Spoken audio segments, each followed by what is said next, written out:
here to keep you company between now and 2. Myself, Natalie Williams and Adam Brown. And Joe O'Byrne is one of this afternoon's Manchester icons. All week we've been speaking to people who've made an impact on our city and who've had a great story to tell on the path to the career where they are at the moment. And your career is? Writing, directing, acting, producing, and working for the probation service. Well, Joe, you a little bit earlier on, you mentioned about Paradise Heights, which is your creation, really. Yes. But it's kind of a patchwork of different places you've experienced, that you've lived. Yeah, you've got friends or family members or whatever. Now, in terms of that your creation there, when you kind of first realised that you wanted to do something like that, how did you go about creating it? Was it just taking little bits and pieces? Well, the thing, the biggest influence on me in getting the whole thing going was when I started at Salford University, and obviously moving around the area in Salford and all that sort of thing. It was it sounds cheesy, but it is a really vibrant area. Everything from the architecture, the places you can go, your Islington Mills and all that, where there's real creative cause, had a massive influence on me. Massive, and it was hard to find anywhere like that in Bolton that had that kind of creative influence. And I love Bolton and Bolton people know that. And a lot of, as I say, the influences of Bolton are in my writing. But Salford really kicked it off. So that's where you got the influence for kind of putting together the areas.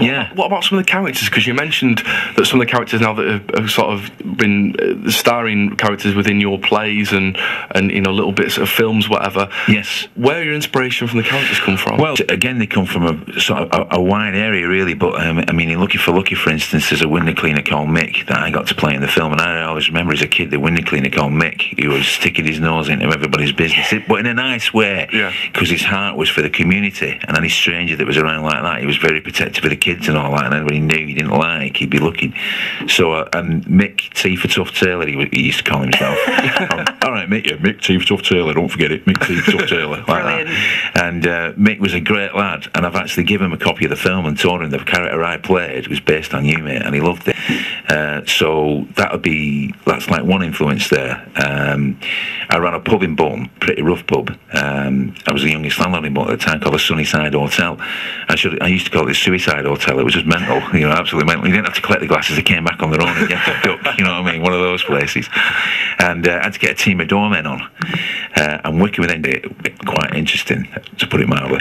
But some of the stories I was hearing then and the influences there, that's starting to bleed in now. Like the next story that I wrote, Strawberry Jack, is all about a doorman, but it's the doorman that assaulted Corny, who's another character that was in Rank, and so it's all the links are there, but they're all separate stories. So do you think that getting into writing at an older age, and having sort of different career paths, you'd spent time working as a landlord, has that really impacted your writing? Absolutely, the timing was totally right, because you've gathered that life experience.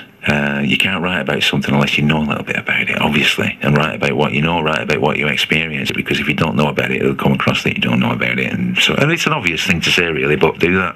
One great example of that is, I don't know whether you watched The Road to Coronation Street, about the story of Tony Warren. I still need to catch up on that, and everybody's telling me what a fantastic programme this is. I was talking to Kathy Crabb the other day, so I'm going to watch it on iPlayer this afternoon.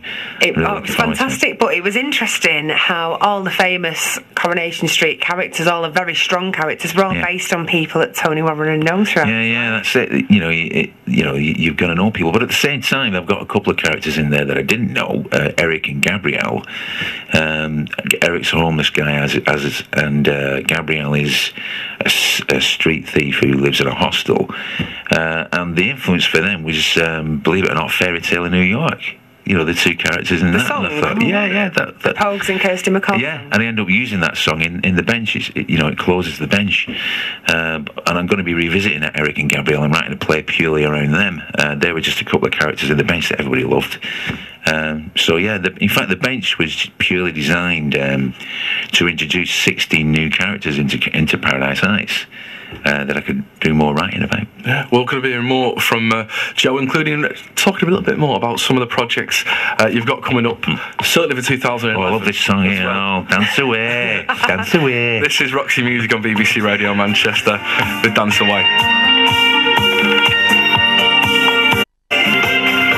Roxy Music on BBC Radio Manchester and Dance Away. A very good morning to you. I'm Natalie Williams. I'm here with Adam Brown, and we're joined by Joe O'Byrne, who's one of this morning / this afternoon's Manchester icons. So, Joe, we've heard a little bit about sort of your development of the Paradise Heights. Yes. But tell us what you're up to at the moment. Are you continuing with Paradise Heights? Absolutely. There's loads more to come. I mean, Strawberry Jack is the 5th tale in what I plan to have a 10 Tales from Paradise Heights series, and obviously if then 10 go down well, there'll be a number 11, you know. These are all plays, aren't they? Yes, yeah, plays.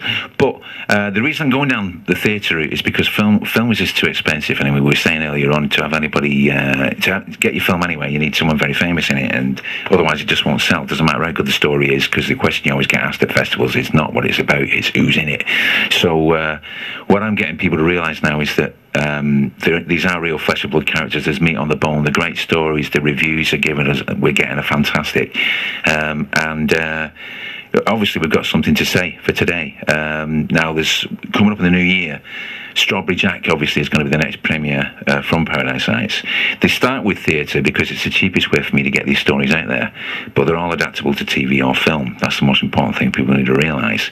And obviously we're looking at potential investors and things to come along and recognise that this is a package that something can be done with. It's been proved that it works, that people relate to it, that the writing's good, the performances are fantastic, etc.